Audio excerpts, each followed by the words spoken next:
جی آئیے آپ کے آج کے درس کی طرف چلتے ہیں۔ ان چیزوں کا بیان جن سے روزہ نہیں ٹوٹتا۔ نمبر 1، بھول کر کھانے پینے یا جمع کرنے سے روزہ نہیں ٹوٹتا،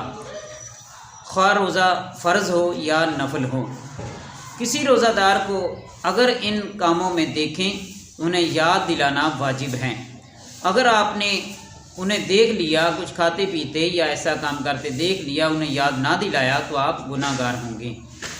ہاں، اگر روزہ دار بہت ہی کمزور ہے کہ یاد دلانے پر وہ کھانا چھوڑ دے گا، جس کی وجہ سے کمزوری اتنی بڑھ جائے گی کہ اس کے لیے روزہ رکھنا ہی دشوار ہو جائے گا، تو اور اگر کچھ کھا لے گا تو روزہ بھی اچھی طرح پورا کر لے گا اور دیگر عبادتیں بھی بخوبی ادا کر لے گا۔ چونکہ بھول کر کھا پی رہا ہے اس لیے اس کا روزہ تو ہو ہی جائے گا، لہذا ان صورتوں میں اسے یاد نہ دلانا بہتر ہے۔ یعنی مشائخ کرام رحمۃ اللہ تعالی علیہ فرماتے ہیں کہ جو ان کو دیکھے تو یاد دلا دے، بوڑھے کو دیکھے تو یاد نہ دلائے۔ یعنی کہ جوان آدمی ہیں ان کو دیکھے تو اس افعال میں انہیں یاد دلا دینا چاہیے، اگر کوئی کمزور یا بوڑھا آدمی ہے تو انہیں یاد نہ دلانا بہتر ہے۔ روزہ یاد ہونے کے باوجود بھی مکھی یا غبار یا دھواں حلق میں چلے جانے سے روزہ نہیں ٹوٹتا، خواہ وہ غبار آٹے کا ہو یا چکی کا پیسنے کا ہو یا آٹا چھاننے کا ہو یا اسی طرح کسی اور اناج کا غبار ہو، وہ حلق میں بھی چلا گیا تو اس سے روزہ نہیں ٹوٹے گا۔ خواہ گرد و غبار اڑ رہی ہے تو آپ کے منہ میں وہ چلی گئی، اس سے روزہ نہیں ٹوٹے گا۔ یا آپ کوئی دوائی وغیرہ کوٹ رہے ہیں، پیس رہے ہیں، تو اس کا گرد و غبار آپ کے حلق میں چلا گیا تو اس سے بھی روزہ نہیں ٹوٹے گا۔ بس ہو، کار ہو، موٹر سائیکل ہو، کسی چیز کا دھواں اگر منہ میں چلا گیا تو اس سے روزہ نہیں ٹوٹتا۔ ہاں، اگر آپ نے اگربتی سلگ رہی تھی یا کوئی دھوئیں والا کام تھا کہ آپ اس میں کام کرتے ہیں تو اس کا دھواں آپ کے اندر چلا گیا تو اس سے روزہ نہیں ٹوٹے گا۔ ہاں، البتہ اس میں احتیاط یہ ہے کہ اگربتی جلائی تھی تو وہ جل رہی تھی، اس کے سلگنے کی وجہ سے دھواں جو ہے وہ آپ خود اسے پکڑ کر منہ کے قریب لائے تو آپ نے سانس اندر کھینچ لیا، جس سے حلق میں دھواں غبار چلا گیا، تو یا لبان وغیرہ کی تھی یا کوئی اور چیز ایسی تھی تو اس کو آپ نے منہ کے قریب کر کے سانس کھینچا ہے، اندر لے گئے، یعنی خود بخود آپ کو یاد ہو کہ میرا روزہ ہے، بھولے سے نہیں۔ یاد ہونے کے باوجود آپ نے اگر کوئی کام جان بوجھ کر ایسا کیا تو اس دھوئیں سے آپ کا روزہ ٹوٹ جائے گا۔ اچھا، کان میں اگر پانی چلا گیا نہاتے وقت، آپ ندی نے یا کھلے پانی میں آپ تالاب میں نہا رہے ہیں، کان میں پانی چلا گیا نہاتے وقت تو اس سے روزہ نہیں ٹوٹے گا۔ ہاں، اگر آپ نے کان میں کوئی ڈراپس، دوائی یا قطرے کچھ ایسی چیز ڈالی تو اس سے روزہ ٹوٹ جائے گا۔ سرسوں کا تیل یا خوشبودار تیل لگانے سے روزہ نہیں ٹوٹتا۔ کوئی سرما لگا لیا لیکن اس کا مزہ حلق میں محسوس ہوتا ہے، بلکہ تھوک میں بھی سرمے کا رنگ دکھائی دیتا ہے تو اس سے بھی روزہ نہیں ٹوٹے گا۔ ہاں، البتہ جو عورتیں ایک خاص قسم کا شک ہوتا ہے، اگر عورتیں اسے کریں تو اس کا ذائقہ کیونکہ حلق میں چلا جاتا ہے، کڑوا پن ہوتا ہے، اس سے روزہ ٹوٹ جاتا ہے۔ مسواک کرنے سے روزہ نہیں ٹوٹتا، لیکن ٹوتھ پیسٹ کرنے سے روزہ ٹوٹ جاتا ہے، اس میں بہت بڑی احتیاط کی ضرورت ہے۔ اچھا، آدمی نے غسل کیا یا وضو کیا تو کلی کی تو منہ میں پانی کی تری موجود رہی تھی، یعنی کلی اچھی طرح کرنی چاہیے، اور کلی کی تو اس کا پانی اندر منہ میں تری موجود تھی تو اس سے روزہ نہیں ٹوٹتا۔ اچھا، یہاں سے ایک سوال یہ بھی پیدا ہوتا ہے کہ جو آدمی روزہ رکھ کر سو گئے تو سونے کے بعد آپ کو جب اٹھے تو پتہ چلا کہ مجھے احتلام ہو گیا ہے، تو سوتے ہوئے احتلام ہو جانا اس سے روزہ نہیں ٹوٹتا۔ بعض اوقات ایسے سمجھ جاتے ہیں کہ میرا روزہ ٹوٹ گیا، ایسا فیل ہو گیا، تو اگر خود بخود ہو جائے تو اس سے روزہ نہیں ٹوٹتا۔ 3 چیزیں ایسی ہیں کہ جس کا تعلق جسم کے ساتھ ہے لیکن وہ روزہ نہیں توڑتی۔ حدیث شریف میں ہے کہ ایک پچھنا لگوانا، یعنی بغلوں کے نیچے بال جو ہیں وہ صاف کرنا، زیر ناف بال صاف کرنا، یا خط بنوانا، یا بال کٹوانا، ناخن کٹوانا، ان سے روزہ نہیں ٹوٹتا۔ اچھا، دوسری بات ہے کہ آ گئی اس سے روزہ نہیں ٹوٹتا۔ تیسری ہے کہ سوتے ہوئے احتلام ہو جانا، اس سے روزہ نہیں ٹوٹتا۔ لیکن جب احتلام ہو جائے اس کے بعد آپ نے غسل کرنا ہے، غسل کے دوران آپ نے غرارہ نہیں کرنا، غرارہ نہیں کرنا، باقی آپ نے وضو کی طرح مکمل وضو کرنا ہے۔ پھر آپ نے پورے جسم پر اچھی طرح پانی بہا لینا ہے کہ جس سے آپ کے جسم کا ہر حصہ جو ہے وہ تر ہو جائے، ایک بال برابر بھی جگہ خشک نہ رہے۔ لیکن یاد رکھیں کہ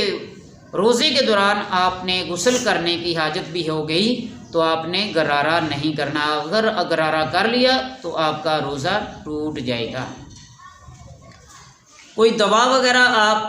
بنا رہے تھے، اس کا ذائقہ حلق میں محسوس ہوا تو روزہ نہیں ٹوٹے گا، کیونکہ وہ آپ دوائی بنا رہے تھے۔ جان بوجھ کر ایسا نہیں کرنا چاہیے۔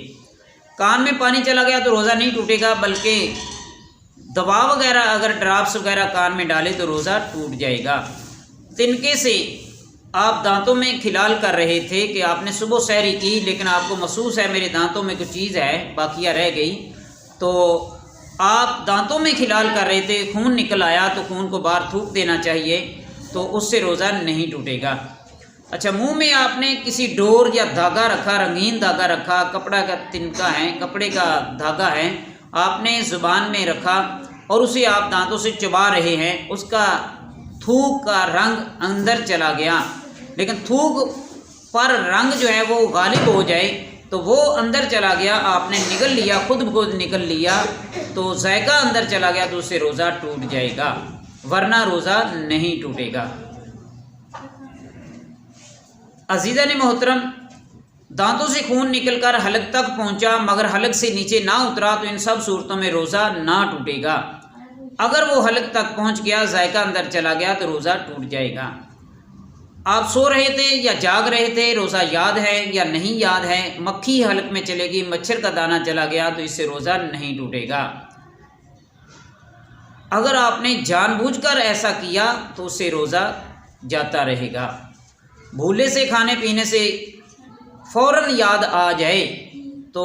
اگر آپ کھانا کھا رہے تھے تو لقمہ فوراً پھینک دیں، پانی پی رہے تھے تو وہی پانی کلی کر دیں، باہر پھینک دیں، اس سے روزہ نہیں ٹوٹے گا۔ اگر آپ پانی پی رہے تھے، گھونٹ آپ کے جسم کے اندر ہے، منہ کے اندر ہے، کسی نے یاد کروا دیا یا آپ کو خود یاد ہو گیا تو پھر آپ نے وہی گھونٹ پانی کا پی لیا تو اس سے آپ کا روزہ ٹوٹ جائے گا۔ کھانا کھا رہے تھے، آپ کو یاد آ گیا یا کسی نے یاد کروا دیا تو وہی لقمہ باہر پھینک دیں، اگر آپ نے اس لقمے کو اندر نگل لیا تو روزہ ٹوٹ جائے گا۔ اسی طرح کوئی آدمی حقہ پی رہا تھا، سگریٹ پی رہا تھا، اس کا دھواں تھا، آپ اس دھوئیں کو حاصل کر رہے تھے کہ آپ نے حقے کا کچ جو ہے وہ لگا لیا کہ اس میں کون سا کوئی چیز ہوتی ہے تو اس سے روزہ ٹوٹ جاتا ہے۔ سگریٹ حقہ پینے سے روزہ ٹوٹ جاتا ہے، اس کا دھواں جو ہے اس سے بھی پرہیز کرنا چاہیے۔ ہاں، اگر کوئی آدمی سگریٹ یا دھواں والی چیز ہے تو آپ قریب بیٹھے ہیں، آپ کے ناک کے ذریعے دھواں اندر جا رہا ہے تو اس میں حرج نہیں ہے، لیکن بچنا بہتر ہے، اس سے روزہ نہیں ٹوٹتا۔ صبح صادق سے پہلے کھا پی سکتے ہیں، سحری کر رہے تھے، لیکن اس میں ایک بہت بڑی احتیاط کی ضرورت ہے جو آج کل ہماری اکثریت جو ہے اس مسئلے کو نہیں جانتی کہ آپ روزہ رکھ رہے تھے، سحری کا ٹائم تھوڑا تھا، کم تھا، تو امام صاحب نے اعلان کر دیا کہ سحری کا ٹائم ختم ہو چکا ہے، تو آپ نے کھانا پینا میں لگے رہے یہ سوچ کر کہ نہیں ابھی تو اذان نہیں ہوئی، تو اس کا روزہ نہیں ہوگا، وہ روزہ نہیں ہوگا، سرے سے روزہ ہی نہیں ہوگا، کیونکہ سحری کی جو اذان ہوتی ہے صبح، وہ اذان روزے کے لیے نہیں بلکہ وہ نماز فجر کے لیے ہوتی ہے، لہذا ان چیزوں کے اوپر بہت ساری توجہ کی ضرورت ہے۔ ہماری اکثریت گاؤں میں ایسے ہیں کہ جو ٹائم ٹیبل کا خیال نہیں کرتے بلکہ وہ کھانا پینا کھاتے رہتے ہیں، مثال کے طور پر کسی نے اگر سحری کر لی لیکن چائے نہیں پی تھی تو وہ کہتا جی ابھی اذان نہیں ہوئی، تو جو اذان کے انتظار میں رہے گا اس کا روزہ نہیں ہوگا، کیونکہ اذان نماز کے لیے ہوتی ہے۔ جو وقت بتایا جاتا ہے کہ مثال کے طور پر آج فیصل آباد میں 4:38 4:38 جو ہیں وہ سحری کا ٹائم ختم ہے۔ اگر کوئی آدمی اذان کا انتظار کرے گا کہ نہیں جی ابھی تو اذان ہو رہی ہے، اذان کے دوران کھا پی سکتے ہیں، تو اس کا روزہ نہیں ہوگا۔ تو اگر کسی آدمی نے سحری پوری مکمل کر لی، جب ٹائم بتا دیا گیا کہ ٹائم ختم ہو گیا ہے تو اس نے اس سے پہلے روزہ رکھ لیا تھا، لیکن بعد میں اس نے سگریٹ پی یا چائے کا گھونٹ لگا لیا یا کوئی ایسی چیز لے لی کہ ابھی تو اذان ہونے والی ہے، اذان کی خیر ہے، اذان میں خیر ہے جی کھا پی سکتے ہیں، تو اس کا روزہ نہیں ہوگا، بلکہ روزہ اس نے جان بوجھ کر توڑ دیا ہے۔ دعا ہے کہ اللہ رب العالمین ہم سب کو صحیح طرح رمضان مبارک کے روزے رکھنے کی، اس کا ادب و احترام کرنے کی توفیق عطا فرمائے۔